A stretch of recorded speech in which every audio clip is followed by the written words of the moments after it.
Full Metal Furies aims to put a new spin on the beat-em-up genre. Let's start out with the meat of the game, the gameplay. The game provides you with 4 characters to choose from. You can choose between the engineer, tank, sniper, and fighter class. The engineer has a fast-firing pistol, and she has the ability to throw down a flying turret that will attack enemies around you. She also has an evasive roll and a heavy shot.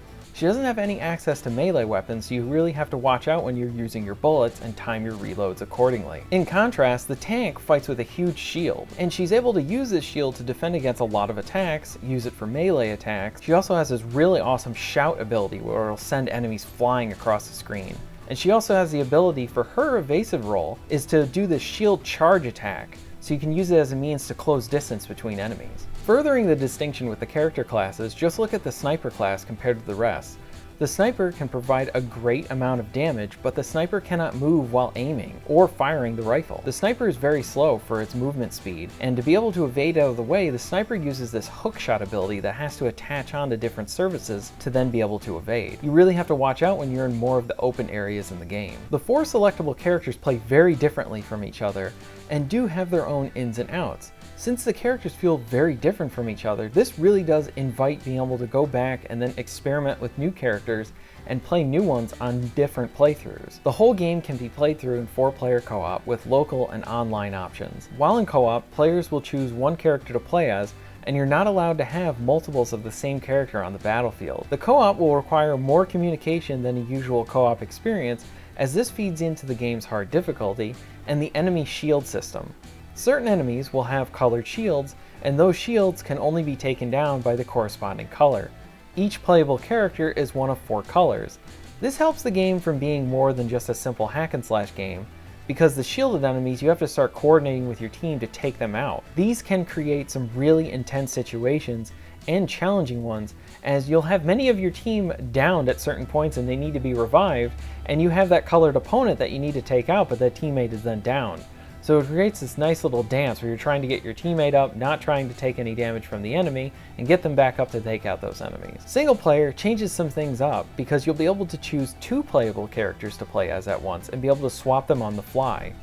This totally changes how you think about combat and how you're using the characters in tandem with each other. So I primarily played with the engineer paired with the tank class, and I would use the engineer to deal a lot of damage and then hit the reload button and change into the tank class, and then be able to then use the shout ability to make enemies go flying away from me, use the shield ability to then block, and then switch back to the engineer to then do a lot of high damage. I want to make note that developers put effort in making this a fun experience whether you're in co-op or in single player. Your thought process is different depending on the mode you're in, making single player and co-op feel distinct from each other.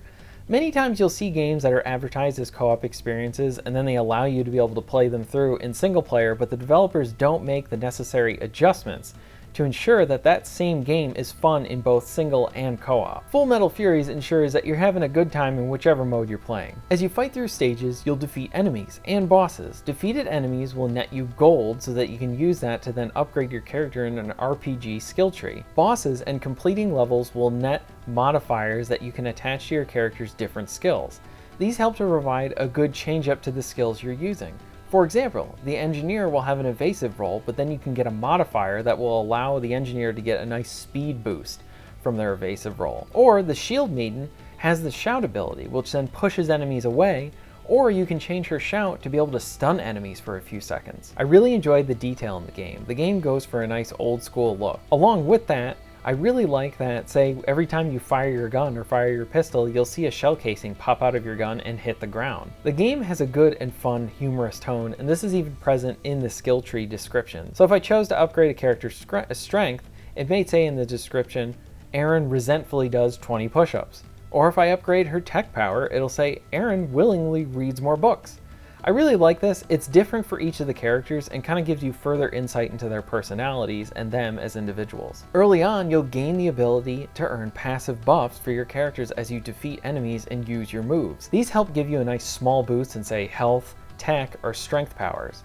What I like about the passive buffs, the skill trees, and the modifiers is that the game continuously makes you feel like you're earning something while you're playing the game. The levels themselves are short and quick, and paired with rewards that you earn at a good rate, and this creates a very addictive gameplay loop that you'll really enjoy every minute whether you're just enjoying the gameplay at the time or the rewards that you're earning at the end of the level. The game's overworld map is set up in a manner familiar to anyone who's played a retro style game, where you're able to go back to levels that you've completed before. Now you can repeat those levels and you'll earn less gold than you did on your initial outing, but what's nice is these provide a good opportunity to get more gold and strengthen your characters for some of the game's later harder fights. Plus, nothing's more satisfying than returning to an old level and then being able to kick the living crap out of enemies that gave you trouble beforehand. The game has a few bosses that it will throw at you, and I rather enjoyed them, especially because they netted the most rewards. They were challenging, but not impossible. The boss fights will employ many of the shield tactics that you see from the smaller enemies, but on a much more punishing scale. Lastly, I want to mention the light tone and humor again. The game can be rather funny with humorous writing, but what I like is it takes a few instances to use gameplay to convey that humor instead of just through dialogue. There's one point in the game that really stands out in my mind as being very clever and very funny. I won't explain it here for fear of ruining it for you, and I won't be able to do it justice. Just know that when you reach that in the game, you will know that point I'm talking about. Now, I'll get into some of the game's flaws. While I enjoyed the overall difficulty throughout the game as it helped to keep the game challenging, I found that somewhere between World 2 and 3, it hit a noticeable difficulty spike and became noticeably harder after that point. Enough to the point that I would advise casual players to heavily consider knowing that when you play the game, it may be pretty accessible for probably the first world, but you're going to hit a point where it gets really tough. Generally, the game is hard, but has a good checkpoint system to kind of back up that difficulty.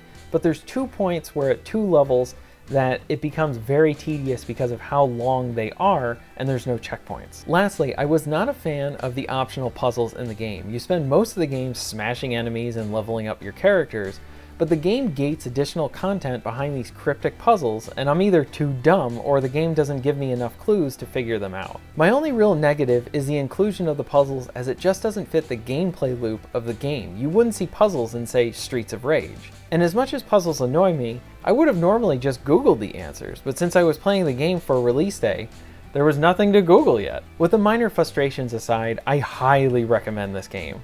Full Metal Furies provides a fresh take on the beat-em-up genre with rewarding progression, 4 distinct character classes, around 20 hours of gameplay on your first playthrough, and this is a blast to play, whether in single player or co-op.